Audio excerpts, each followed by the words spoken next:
Ketika memasuki 10 hari kedua di pertengahan Ramadan, mulai nampak suasana klasik terjadi.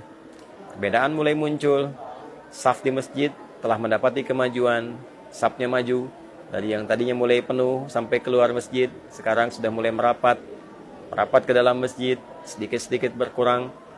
Hal yang seringkali nampak terjadi setiap datang momentum Ramadan. Untuk itu, penting rasanya kita mempelajari dan menyiapkan diri dengan baik sehingga dapat menemukan kemuliaan, keistimewaan sekaligus ukuran standar keberhasilan dalam 10 hari pertama setidaknya kita menunaikan ibadah siam Ramadan.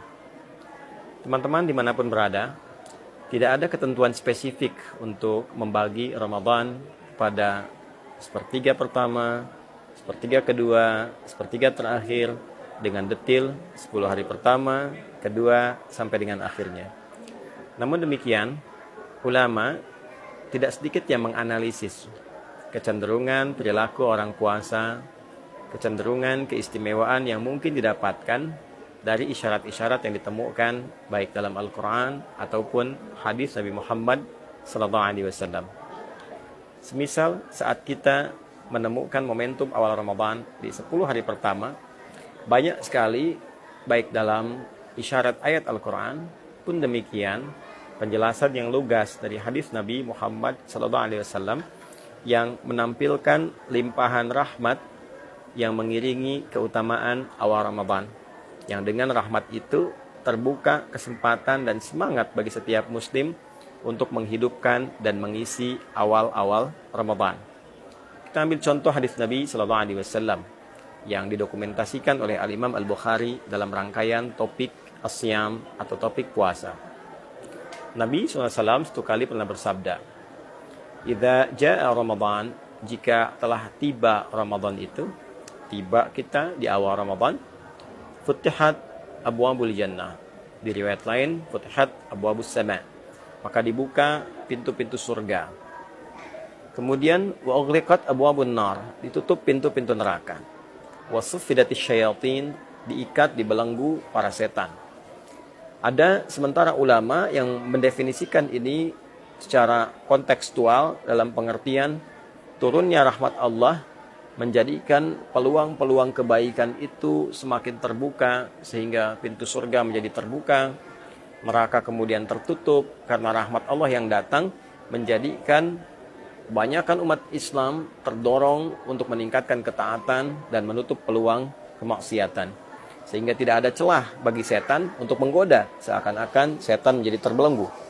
Ada yang mengartikan tekstual, di awal Ramadan setan dibelenggu, pintu surga terbuka sehingga semangat ibadah meningkat, pintu neraka ditutup sehingga kemaksiatan juga tidak nyaman rasanya untuk dilakukan. Tertutup celah maksiat, terbuka celah ketaatan. Konsekuensinya, kebanyakan umat Islam termotivasi, tergerak, semangat untuk meningkatkan ibadah. Bahkan di awal Ramadan, masjid-masjid menjadi penuh, kajian menjadi semarak, sholat ditunaikan dengan penuh motivasi, kajian Quran, bacaan Quran, kita temukan di berbagai tempat. Ketika memasuki 10 hari kedua di pertengahan Ramadan, mulai nampak suasana klasik terjadi.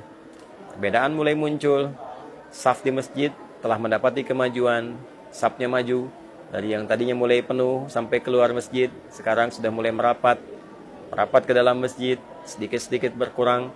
Hal yang seringkali nampak terjadi setiap datang momentum Ramadan. Untuk itu, penting bagi setiap muslim untuk membangun konsistensi, menguatkan diri, menghadirkan motivasi untuk mengetahui keutamaan di 10 pertengahan Ramadan itu yang setidaknya dikumpulkan oleh sementara kalangan dari ulama, sehingga dengan itu menjadikan patokan bagi kita untuk semakin konsisten dan semangat di setiap waktu Ramadan. Pertengahannya meningkat atau setidaknya bisa sama di atas sedikit dari awal-awal Ramadan. Di akhir Ramadan lebih meningkat lagi sampai bahasa Nabi mengencangkan ikat pinggang, artinya kualitas makin bertambah, kuantitas makin meningkat. Untuk itu, di edisi Aku Suka kali ini, kita akan coba keluarkan 1-2 hal yang setidaknya membuat kita menjadi semakin termotivasi untuk meningkatkan ibadah di pertengahan Ramadan ini. Teman-teman, pertengahan Ramadan adalah gambaran awal dari standar keberhasilan 10 hari pertama yang telah kita lalui. Karena penting diingat, ketika Allah memberikan standar keberhasilan orang puasa, diungkapkan akhir ayat 183 di Al-Baqarah itu dengan kalimat la'allakum tattaqun. Kata tattaqun seringkali diterjemahkan dengan tertakwa. Bertakwa diawali dengan la'allakum, lalu digabungkan dua kata ini, pemaknaannya menjadi semoga, diharapkan menjadi semakin bertakwa.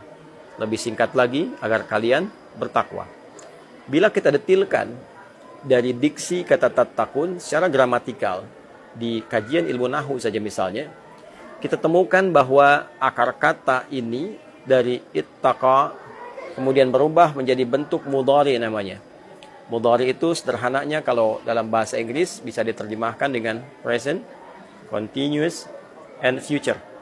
Ada konsistensi amalan yang saat diperintahkan dikerjakan, lalu terus dia konsisten, continuous, bersambung, konsisten, ya selama masa-masa perintah itu berlaku, dan future bahkan setelah perintah itu selesai ditunaikan, ada perubahan yang terjadi pada pelakunya, sehingga value dari latihan itu tetap bisa diterapkan dalam kehidupan di luar ruang-ruang pelatihan.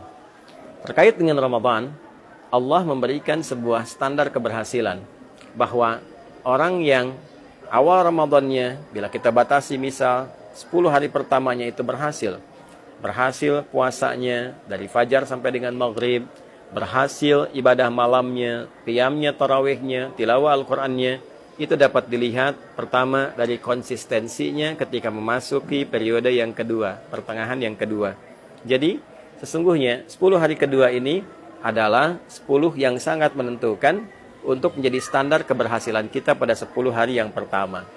Jika terjadi misal, dan kita berlindung kepada Allah dari kondisi demikian, 10 hari kedua ini justru menurun misalnya, tarawihnya jadi kurang semangat, bacaan Qur'annya menurun misalnya, kemudian yang tadinya ke masjid berjamaah untuk menunaikan ibadah yang 5 waktu, sekarang mulai terasa agak datang sifat malas, kembali ke standar awal. Ini menunjukkan ada yang kurang sukses dari 10 hari pertamanya.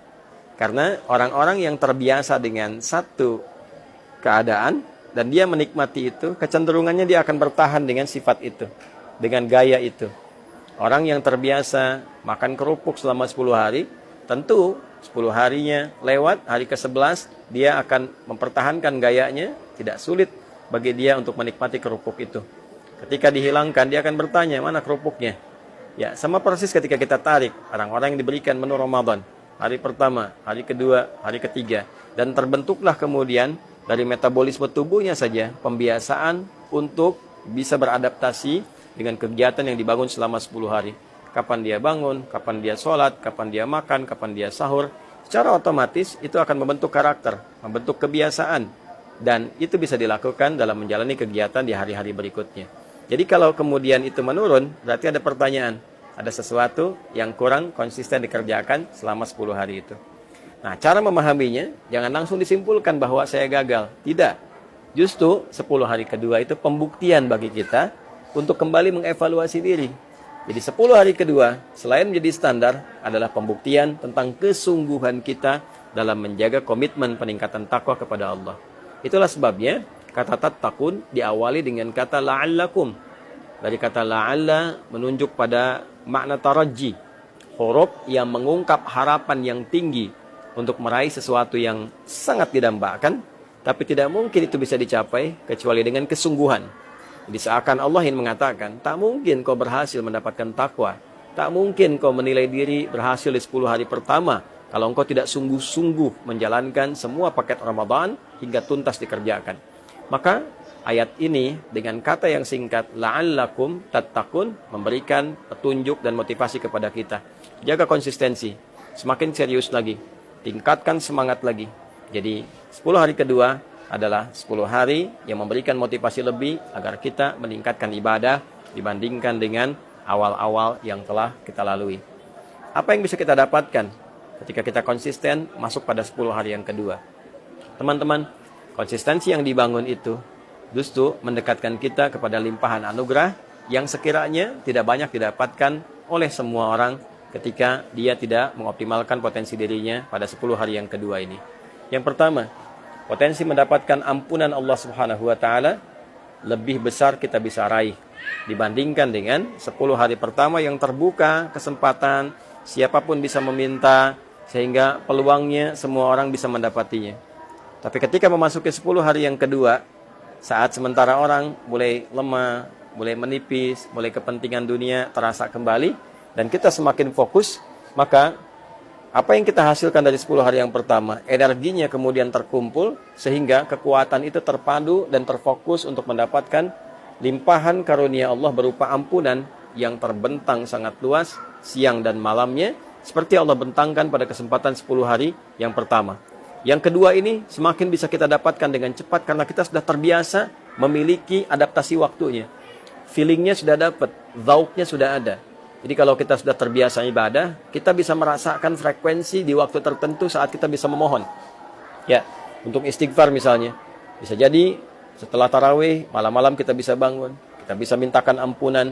Nah, 10 hari kedua ini ada di antara waktu-waktu tertentu yang bisa mempertemukan frekuensi keadaan hati kita dengan frekuensi yang Allah pancarkan lewat cahayanya untuk memberikan sifat-sifat ampunan kepada kita semua. Itulah sebabnya sebagian ulama mengkategorikan 10 hari kedua konsentrasi anugerah yang Allah berikan terpusat pada sifat ampunan. Ya, walaupun riwayat yang disebutkan itu lemah atau cenderung bahkan palsu, yang membagi 10 hari pertama rahmat, keduanya kemudian maghfirah, ketiganya itqam minan nar, bila disebutkan itu bagian dari hadis. Ya, itu memang tidak ada hadis yang terkait dengan demikian, statusnya sangat lemah, bahkan mendekati kepada hadis yang palsu. Namun demikian, dari sifat riset, bila kita keluarkan dari penamaan hadis, karena tidak semua yang bisa kita temukan itu, kita bisa dapatkan lewat hadis. Kita bisa gali dari petunjuk-petunjuk lain, walaupun tidak spesifik ada hadisnya, tapi ada petunjuk-petunjuk lain. Misal, petunjuk dari ayat. Misal, petunjuk dari keterangan Nabi yang memberikan sifat, tapi tidak memberikan nama. Kita bisa kumpulkan, sehingga kita bisa simpulkan bahwa selain 10 hari pertama ada rahmat yang ditebarkan begitu luas, 10 hari kedua ada ampunan yang diberikan bagi orang yang sungguh-sungguh menjaga konsistensi amal ibadah puasanya. Teman-teman, 10 hari kedua juga momentum terbaik untuk mendekatkan diri kepada Allah Subhanahu wa taala dengan memusatkan doa. Itulah sebabnya ayat tentang doa itu ada di pertengahan rangkaian ayat-ayat puasa. 183, 184, 185, 186, 187. Di 186 adalah ayat tentang mendekat kepada Allah melalui doa. Wa idza sa'alaka 'ibadi 'anni fa inni qarib ujibu da'watad da'i idza da'a. Maka ini peluang. Orang yang mendekat kepada Allah berdoa tipikalnya dua. Kalau bukan minta kemudahan dalam hidup, yang kedua adalah minta ampunan ya dari segala dosa yang pernah dikerjakan. Sifat yang tadi disebutkan. Taubat, minta ampun, anugerah Allah diturunkan. Yang kedua adalah doa seputar kemudahan dalam hidup. Saat biasanya awal itu karena libur, orang semangat ibadah, orang semangat ke masjid, maka 10 hari kedua orang mulai berpikir lagi untuk mencari dunia. Sehingga ada pembagian waktu antara ibadah dengan dunianya. Dia mencoba melihat peluang untuk mudik, dia mencoba melihat peluang untuk dapat THR dan sebagainya. Sehingga terbagi peluang-peluang ibadahnya. Di saat itulah ada orang-orang tertentu yang ingin mengambil peluang lebih untuk mendekat kepada Allah. Dia gunakan energinya, hasil dari kumpulan 10 hari pertama. Untuk minta kepada Allah, minta kemudahan hidup, minta kemudahan rumah tangga, kemudahan di pekerjaan, kemudahan saat sakaratul maut, kemudahan di alam kubur, kemudahan saat hisab. Dia mohonkan dengan energi itu saat orang lain mulai membagi konsentrasinya. Maka di saat itulah perhatian dan jawaban dari Allah semakin mudah menemukan frekuensi terhadap hambanya untuk dipancarkan dan dalam bahasa singkat mudah untuk dijawab. Jadi 10 hari kedua adalah standar dari keberhasilan 10 hari pertama.